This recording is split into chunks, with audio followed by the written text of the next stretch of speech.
இன்றே டவுன்லோட் செய்து உங்கள் ஃபேவரட் ஷோக்களை என்ஜாய் பண்ணுங்க. நீ பாட்டுக்கு திடீர்னு வந்து என் வாழ்க்கையோட இவ்வளோ பெரிய ரகசியத்தை சொல்லிட்டு சாதாரணமாக போயிட்ட. அதில் இருக்கிற உண்மையை தெரிஞ்சுக்கிறதுக்குள்ள எனக்கு மண்டையை வெடிச்சிரும் போல இருக்கு. என்னடா மச்சான் நடந்துச்சு?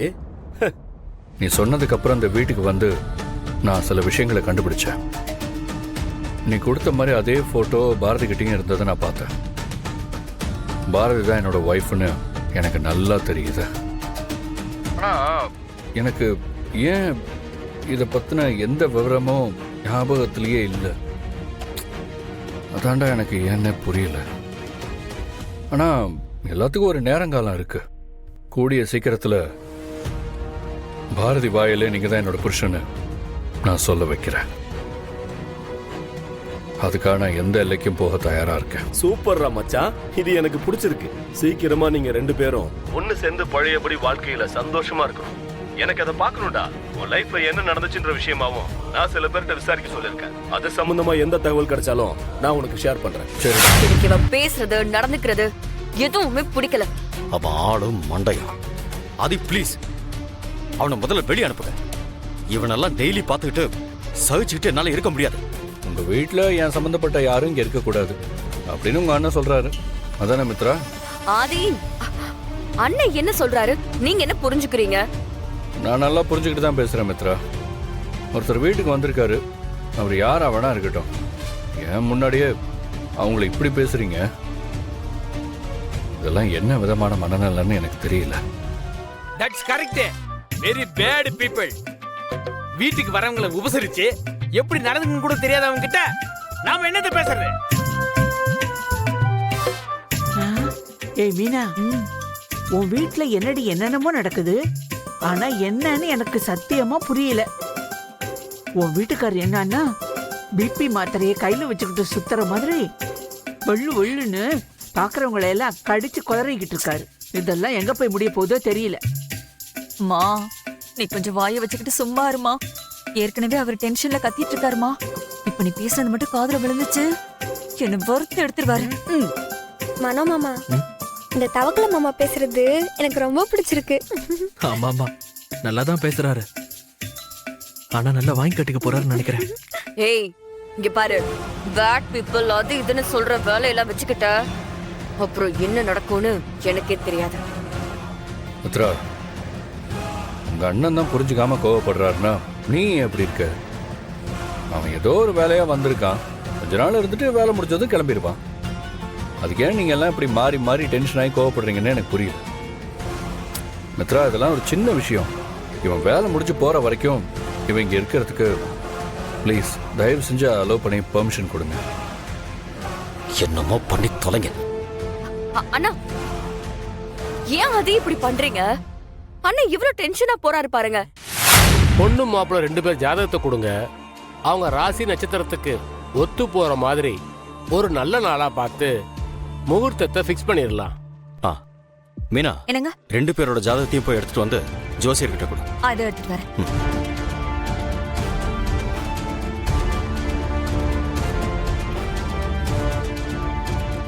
ஆ சாமி, ஜோசியர் இந்தாங்க. வாங்க கொடுங்க.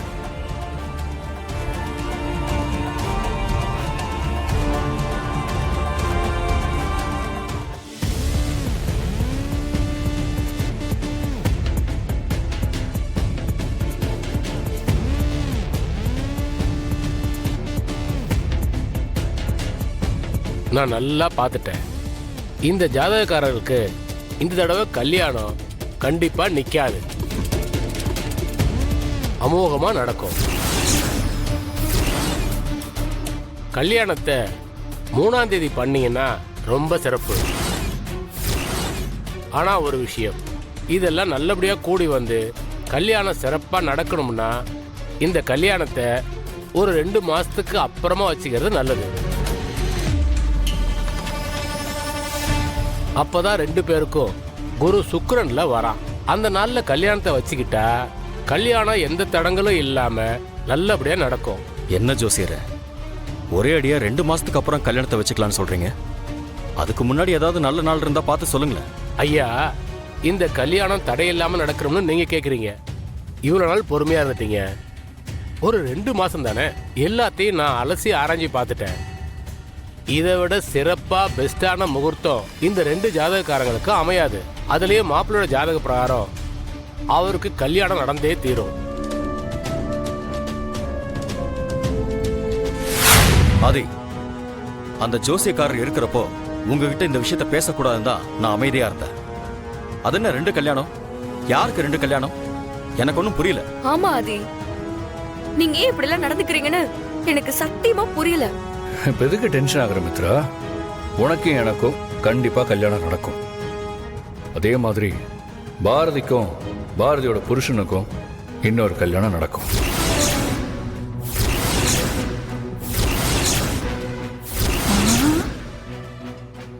டே மனோ, இந்த ட்விஸ்டை நான் எதிர்பார்க்கவே இல்லடா.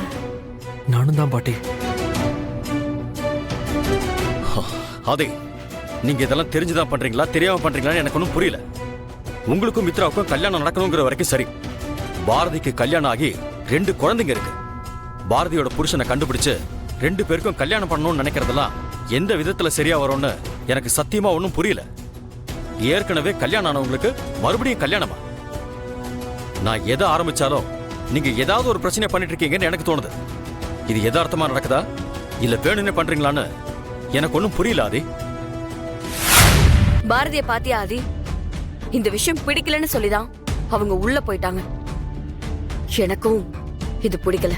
இங்க யாருக்கு பிடிச்சிருக்கு பிடிக்கலங்கிறத பத்தி எனக்கு எந்த கவலையும் இல்லை. இந்த விஷயத்துல ஒரு சரியான முடிவு இல்லாம நம்ம கல்யாணம் பண்ணிக்கிறது சரியா இருக்காது. அதான் 2 மாசம் டைம் இருக்குல்ல, அதுக்குள்ள கண்டிப்பா எல்லா விஷயத்தையும் சரி பண்ண முடியும்னு எனக்கு நம்பிக்கை இருக்கு. மறுபடியும் தெளிவா சொல்றேன் மித்ரா, நான் ஆரம்பிச்சு வச்ச இந்த விஷயத்தை நானே முடிச்சு வைக்கணும்னு நினைக்கிறேன். இதுக்கு மேல உனக்கு என்னால புரிய வைக்க முடியாது. பாரதிக்கும் பாரதி புருஷனுக்கும் கல்யாணம் நடக்கும். அதை யாராலையும் மாற்ற முடியாது. இனிமே இந்த விஷயத்தை பத்தி யாரும் பேசாதீங்க, நான் பார்த்துக்கிறேன்.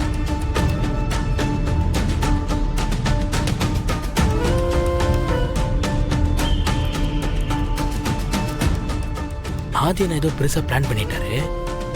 இவங்கெல்லாம் டென்ஷன் ஆகுறாங்க. சரி, என்னதான் நடக்குதுன்னு பாப்போம். அதுக்கு தானே வந்திருக்கோம். உங்களுக்கு என்கிட்ட ஏதாவது கேட்கணும்னா நேரடியா கேளுங்க.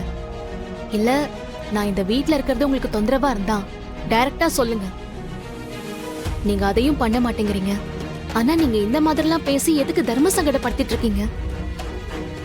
போச்சுடா, என்ன பாரதி இப்படி பேசுறீங்க? உங்க வாழ்க்கையில ஒரு நல்லது நடக்கணும்னு நான் நினைக்கிறது உங்களுக்கு தர்ம சங்கடமா இருக்கா? ஆமா ஆதி, எனக்கு பிடிக்காத ஒரு விஷயத்த நீங்க திரும்ப திரும்ப பண்றத பார்த்தா எனக்கு அப்படிதான் இருக்கு.